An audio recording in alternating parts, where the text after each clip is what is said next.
नीतीश कुमार को लेकर जीतन राम मांझी क्या सोचते हैं ये किसी से छुपा नहीं है वक्त के हिसाब से।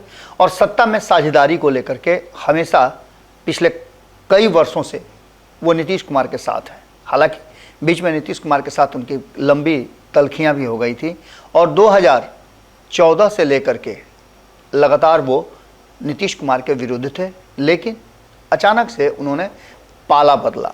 2020 के चुनाव से पहले वो नीतीश कुमार के साथ जुड़े और नीतीश कुमार के खेमे से ही उन्होंने एनडीए में सीटें भी ग्रहण की। नीतीश कुमार ने अपने हिस्से की सीटें उन्हें दी और उसके बाद से नीतीश कुमार का गुणगान करने लगे। लेकिन नीतीश कुमार की नीतियों को लेकर के, उनके सोच को लेकर के सवाल हमेशा खड़े करते रहे हैं।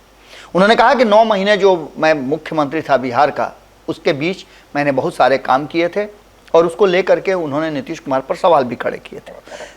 लेकिन अब उन्होंने अपने लिए अलग राह अख्तियार कर लिया है। नीतीश कुमार के सोच पर सवाल खड़े करते हुए और उनके सोच को धरातल पर नहीं उतरने का हवाला दे करके खुद मैदान में उतर गए हैं जीतन राम मांझी।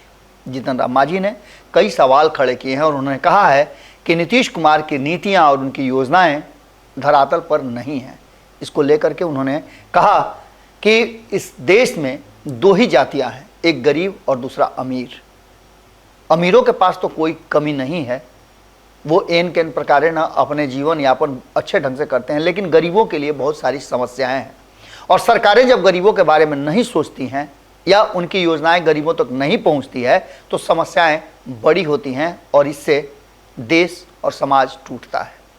उन्होंने स्पष्ट तरीके से कहा है कि जो कुछ भी हो रहा है उससे मैं भले ही विरोध न करूं, सरकार में रहने का जो मेरा धर्म है उसको पालन करूं, लेकिन सवाल मैं हमेशा खड़ा करता रहूं। आपने देखा होगा कि कई बार उन्होंने कोऑर्डिनेशन कमेटी की बात की है और इन सारी बातों को लेकर के अब हिंदुस्तानी आवाम मोर्चा ने 12 फरवरी से गरीब संपर्क यात्रा करने का ऐलान कर दिया है।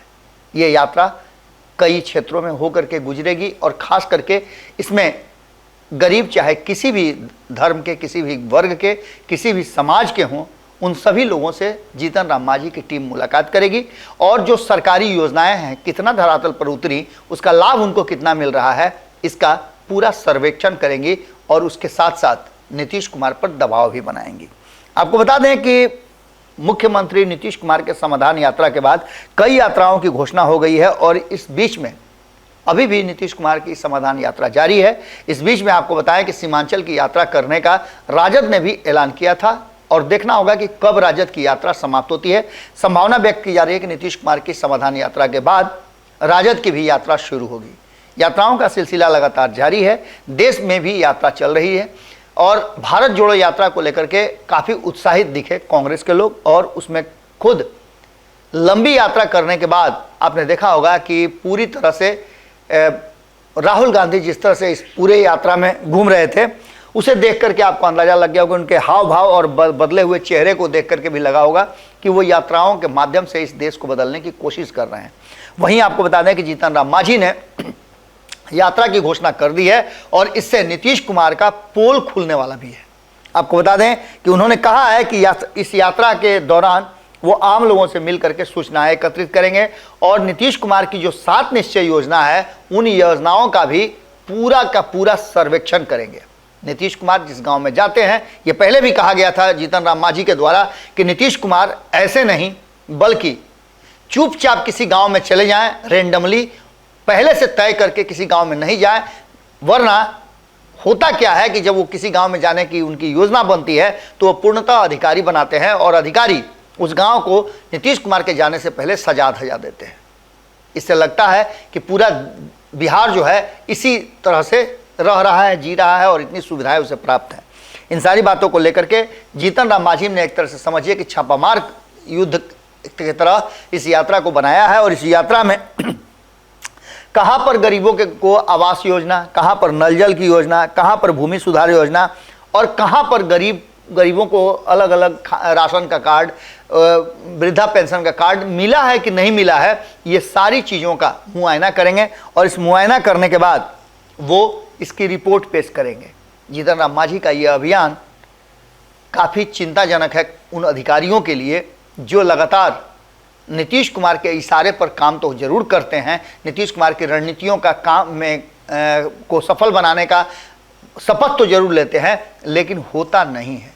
धरातल पे नीतीश कुमार की नीतियां और रणनीतियां नहीं उतरती हैं, उनकी योजनाएं धरातल पर आम लोगों को फायदा नहीं पहुंचा रही हैं, ऐसा मानना जीतन राम मांझी का है। जीतन राम मांझी की इस यात्रा को देखना होगा कि क्या रंग लेकर के आती है। 2024 और 25 के चुनाव से पहले इस तरह की यात्राओं का बड़ा ही महत्व है और देखना होगा कि जीतन राम मांझी का ये एंगल किस दिशा में लेकर के जाता है।